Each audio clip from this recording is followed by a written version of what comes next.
If you've been wondering how to play the flute with a teardrop top lip, I have some good news for you. My name is Jane Kavanagh and I love teaching people the proper technique to use that gets them faster progress on the flute.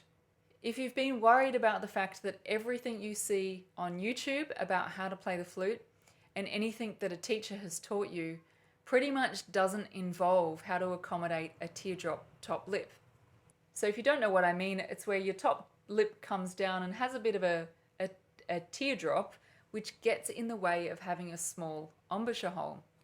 So it's no doubt frustrating for you if you don't see anything to accommodate your completely normal and common top lip.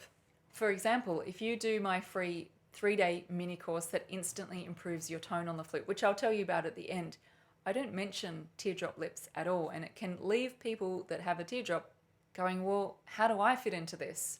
So here's the good news that I wanted to tell you about. The mini course that I take people through and anything you see on YouTube and teachers' advice, that for you is a starting point. And then your body beyond that can easily adapt. So there are professional level flute players that play with their flute slightly offset to accommodate blowing to one side of the teardrop.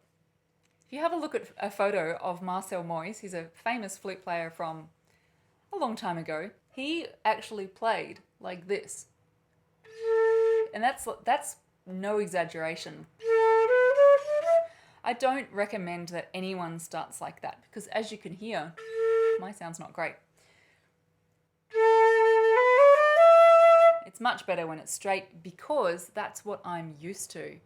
So if you have a teardrop lip, you can adjust your flute, you can play to one side, you can keep your flute actually straight and just play out one side of the teardrop.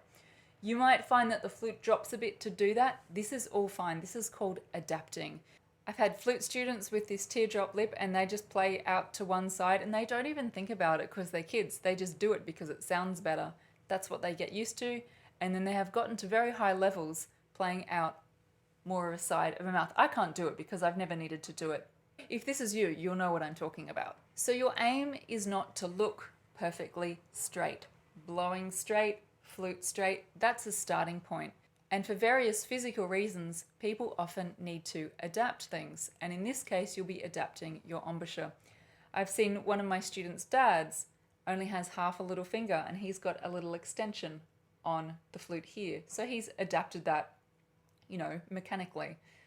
And you will adapt your body to play out one side, slightly one side of your mouth. The most important thing is that you always go for a clear sound. Speaking of which, come and do the free mini course that I offer. It's 3 days and I show you exactly how to instantly improve your tone. I'd love to see you there and get you a better sound.